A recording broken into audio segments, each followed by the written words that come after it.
তো কেমন আছেন পরিবারের সদস্যরা? আশা করি সকলে ভালো আছেন, সুস্থ আছেন। তো আজকের যে গল্পটা নিয়ে আসলাম আপনাদের কাছে, সেটা হচ্ছে বাংলার যুবক যুবতীদের এমনকি সবার প্রিয় একটি এলাকা হাতিরঝিল, যেটা বিশেষ করে অনেকে এখানে আসে। এমনকি বেশিরভাগ বাংলাদেশের 99% মানুষ এখানে আসে না, এটা হতেই পারে না। এই হাতিরঝিলে এসে সবাই আড্ডা দেয়। শুক্রবার হলে তো এটার যে ভিড় হয় সেটা না বললেই হয়। তো আজকের আমাদের এই গল্পটা হচ্ছে হাতিরঝিল এই এলাকাটা কিভাবে এই নামকরণ হলো এবং কি এতটা জনপ্রিয় কিভাবে, আর এটার যে আয়তন এবং কি এটার যে জায়গার পরিমাণ কতটুকু কেউ তো আন্তাজি নেই। এমনকি আমরা যতটুকু পরিমাণে চেষ্টা করব আপনাদের কাছে এই হাতিরঝিল এলাকাটা আপনাদের বুঝিয়ে এমনকি জানিয়ে দিব এটা কতটুকু চওড়া বা কতটুকু আয়তন এই জায়গাটা।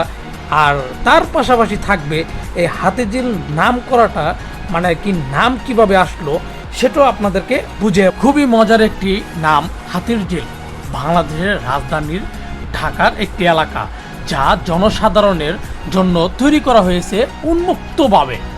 2013 সালে 2 জানুয়ারিতে এটা তৈরি করা ছিল জনসাধারণের জন্য। হাতিরঝিলের নামকরণের পিছনে ইতিহাসের বেশ মজার। জনসূত্রে আছে যে একসময় ঢাকার পিলখানার হাতিরা এই জলাভূমিতে স্নান করত, তাই এর নাম রাখা হয় হাতিরঝিল।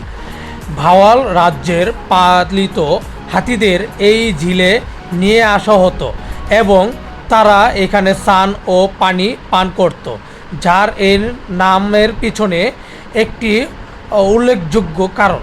বিশেষভাবে হাতিরঝিলের বেগুনবাড়ির উন্নয়ন প্রকল্পর প্রধান স্থাপিত ইকবাল হাবিব বলেছেন, ভাওয়াল রাজ্যের হাতিরা এলিফ্যান্ট রোড এবং হাতির পুল দিয়ে এই জলাভূমিতে আসত।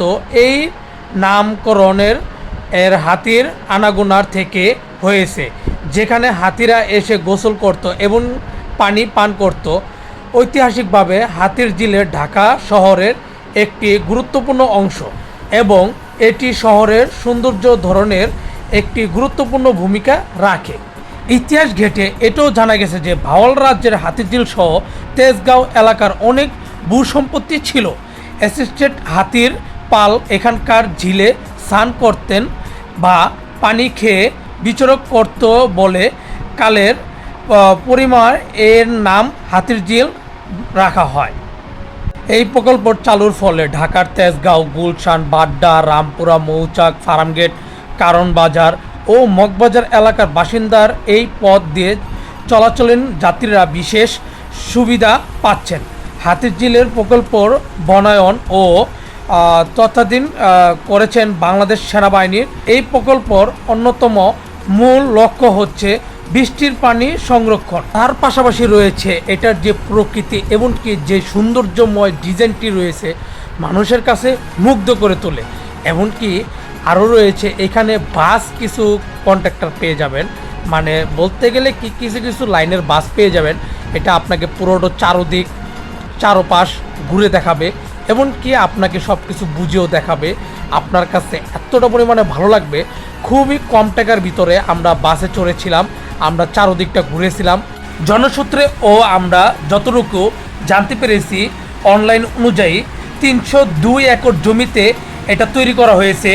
তা সম্পূর্ণভাবে সঠিক কি না সঠিক না তা আমরা বলতে পারছি না, কিন্তু এটা যতটুকু জানা গেছে যে এটা 302 একর জমির ওপরে, কিন্তু তারও বেশি হতেও পারে। তো যাই হোক, আমাদের কাছে প্রত্যেকটা ব্রিজ, প্রত্যেকটা জায়গা, বসার স্থান, এমনকি চারপাশ নদীর মধ্যে নৌকা যা খেলতেছে আমাদের কাছে অত্যন্ত পরিমাণে ভালো লেগেছে। যতটুকু পেরেছি আপনাদেরকে দেখানোর চেষ্টা করতেছি। এই যে ব্রিজের উপরে একটার উপরে আরেকটা ব্রিজ, নিচে রয়েছে হাতিরঝিল নদী। তো যাই হোক, এটা নদী কিংবা পুকুর বা যে যেটাই বলুক না কেন, আমার ভিডিওতে যারা আছেন নতুন এমনকি হাতিরঝিলে যারা নতুন আসতে চান বা অনেকে আসছেন এই মানে পয়েন্টগুলো কেউ খেয়াল করেন নাই, আপনারা হাতিরঝিলটা খুবই কম সময়ে একভাবে দেখতে পারবেন। আরেকটা ভাগ হচ্ছে অনেক সময়ে হাতিরঝিলটা ঘুরতে পারবেন। কম সময়ের অপশনটা হচ্ছে সেটা হচ্ছে আপনারা এখানে বাস স্ট্যান্ড আছে কিছুটা, সেটা হচ্ছে হাতিরঝিলের ভিতরে। তো ওইখানে আপনারা দাঁড়াবেন বাস স্ট্যান্ডে। যখন হেল্পার আপনাকে জিজ্ঞাসা করবে তখন আপনি একবারই কথা বলবেন যে আমি পুরোটা ঘুরে দেখতে চাই। তখন আপনাকে মেন স্ট্যান্ডে নিয়ে যাবে, আপনাকে কিছু টিকিট কাটাবে খুব কম টাকায়, সর্বোচ্চ 50 থেকে 40 টাকার ভিতরেও হতে পারে, বা এর থেকে কমই বা বেশি হতে পারে, এর চেয়ে বেশিও না। তো আপনারা ওই টিকিটের অনুযায়ী পুরোটো হাতির ঝিল, পুরোটো ব্রিজ, রাস্তা, চারপাশ আপনাকে এলাকাটা ঘুরিয়ে দেখাবে। আপনার কোন সাইডে কোন সেক্টর সেটাও আপনাকে দেখাবে। হ্যাঁ, অবশ্যই দাঁড়াবে না, কিন্তু আপনাকে পুরোটো স্তরগুলো ঘুরিয়ে দেখাবে। যেমন আমরাও বাসে চড়ে পুরোটো এলাকা, ব্রিজ, সেক্টরগুলো যতগুলো ছিল আমরা ঘুরে ঘুরে বসে বসে রিল্যাক্সে উপর থেকে নিচে সব জায়গায় ঘুরে ফিরে আমরা দেখেছি। হ্যাঁ, আমাদের কাছেও নিচের ভিউ থেকে উপরের ভিউটা আমাদের কাছে অত্যন্ত পরিমাণে ভালো লাগছে, যা আমাদের বলার বাইরে, যা আপনারা বিশ্বাস করতে পারবেন না যে উপরের থেকে আপনারা হাতিঝিলটা কতটুকু ভালো লাগবে। হ্যাঁ, আর বিশেষ করে আরেকটা অপশন হচ্ছে আপনারা বাসে চড়বেন কম, হেঁটে হেঁটে চারোপাশ, যেমন আমরা এখন নদীর পাশ, তার চারোপাশ আমরা হেঁটে হেঁটে আমরা ঘুরতেছি, দেখতেছি, ব্রিজগুলো আমরা পার হচ্ছি। আর হ্যাঁ, বাস দিয়ে যখন আমরা পার হব তখন এক লাইনে চলতেই থাকবে, কিন্তু কোনো জায়গায় দাঁড়াবে না, কোনো স্থিরভাবে কোনো জায়গায় বুঝাবে না, নদীর কোনো পথে চলবেও না। তো আমরা নদীর পথ হোক, রাস্তায় হোক, ব্রিজ হোক, তারপরে পুকুর হোক, সবকটা স্তরগুলো আমরা হেঁটে গাড়িতে চড়ে আমরা 2-1 দিন সময় নিয়ে আমরা ঘুরে দেখেছিলাম। কেননা এখানে নতুন অনেক কিছু দেখার মতন আছে, যা এগুলো আমাদের কাছে এতটা পরিমাণে ভালো লাগছে যা বলার বাইরে। আর হ্যাঁ, আরেকটা বিশেষ SMS দিতে চাই, আপনারা হাতির ঝিলে বিশেষ করে আপনারা অনেকটা সময় নিয়ে আসবেন, খাবার সাইডের থেকে কিনে নেবেন, ময়লা আবর্জনা ফেলানো যাবেই না, টোটালি অ্যালাউ নেই। তারপরও আপনারা সাইড স্পট করে নিজেরা যতটুকু পারেন খেয়ে নেবেন বা খাবার এনে নেবেন। আর হ্যাঁ, আরেকটা কথা বলতে চাই, সেটা না বললেই হয়, তারপরও বলতে চাই, পরিবেশ পরিচ্ছন্নতা রাখা আমাদেরই দরকার। এসব পরিবেশ যদি আমরা দূষিত করে রাখি বা নোংরা করে রাখি সেটা আমাদেরই ক্ষতি হবে।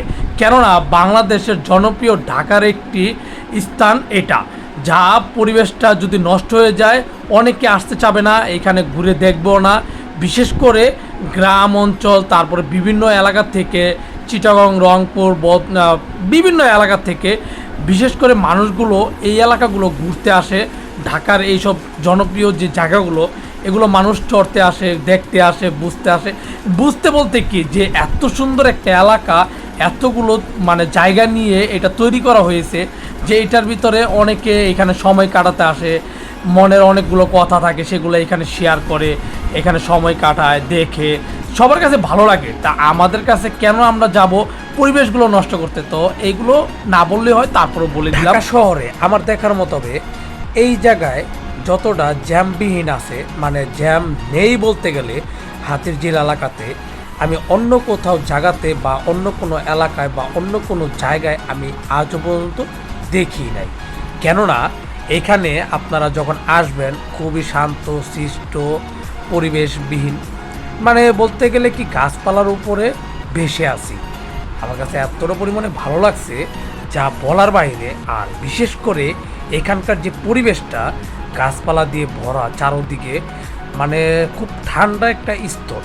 আমার কাছে গ্রাম বলতে গেলে তারপর দ্বিতীয়টা যদি থাকে তাহলে এই হাতির ঝিল এলাকাটা, এখানে গাছপালা দিয়ে ভরা চারপাশে। আর বিশেষ করে গাছের মাঝখান দিয়ে হারিয়ে যেতে হয় যে ব্রিজগুলো, রাস্তাগুলো। মানুষ বেশিরভাগই শুক্রবারে আসলেও অনেক মানুষ আসে, কিন্তু এতটা বোঝা যায় না, যদিও না ভালো করে খেয়াল করা হয়। এখানে প্রত্যেকটা জায়গা, প্রত্যেকটা স্তর, প্রত্যেকটা সেক্টর আপনি পরিবেশটা গাছপালার মধ্যে পেয়ে যাবেন। আর এখানে বিভিন্ন প্রকারের, বিভিন্ন কাজের, বিভিন্ন স্তরের গাছগুলো আপনারা এখানে পেয়ে যাবেন। আর তার পাশাপাশি আপনারা পাশে রয়েছে একটি নদী হোক বা পুকুর হোক বা যে কোনো যেটা বলুক সেটাই রয়েছে। ছোটোকাল থেকে, ছোটোর থেকে বড় হয়েছি, কম বেশ সবাই একটা ডায়লগ শুনে এসেছে যে গাছ লাগান পরিবেশ বাঁচান, গাছ লাগান তো পরিবেশ বাঁচবে। তো হাতির ঝিল এলাকাতে আসলে বুঝতেই পারতাম না যে এত প্রকারের গাছ আর এত প্রকারের গাছপালা দিয়ে ভরা এখানে বিশেষ করে কিছুদিন পর পর ঘাস, এমনকি এই যে নদীটা দেখতেছেন বা পুকুর হোক, এটা সবসময় পরিষ্কার করে, ঘাসগুলো পরিষ্কার করে, এখানে পরিবেশগুলো যা কিছু আছে সব মেনটেন করে রাখে। তার পাশাপাশি রয়েছে এই যে সেক্টরটা, মানুষ এসে এখানে বসে, এখানে আড্ডা দেয়, সবাই মিলে এখানে আসে আর কি। এখানে এসে সবাই আড্ডা দেয়, আনন্দ করে, পরিবেশটাকে খুবই ঠান্ডা রাখে। এমনকি আমরাও যখন বসেছিলাম এইখানে, আমাদের কাছে অনেকটা ভালো লেগেছিলো। অমায়িক মানুষ, খুবই ঠান্ডা ছিল। একটা হইচই যে থাকে, আপনারা এইখানে সেই হইচইগুলো পাবেন না, নিরিবিলি একটা স্তর। আর তার পাশাপাশি এখানে যে হাতিগুলো একসময় আসতো, বা হাতির যে প্রমাণ, হাতির ঝিল, সেটাও আপনারা পেয়ে যাবেন। তার পাশাপাশি এখানে বিভিন্ন স্তরের, বিভিন্ন জায়গা থেকে, বিভিন্ন এলাকা থেকে মানুষ আসে। এই যে সেক্টরটা যেটা দেখতেছেন, এইখান থেকে আপনারা নদীতে করে আপনারা বিভিন্ন জায়গায় যেতে পারবেন, এমনকি বিভিন্ন জায়গায় আপনারা যাওয়ার পথ, নদীর স্থানে যেটা, সেটা হচ্ছে এইখান থেকে আপনারা টিকিট কাটতে পারবেন।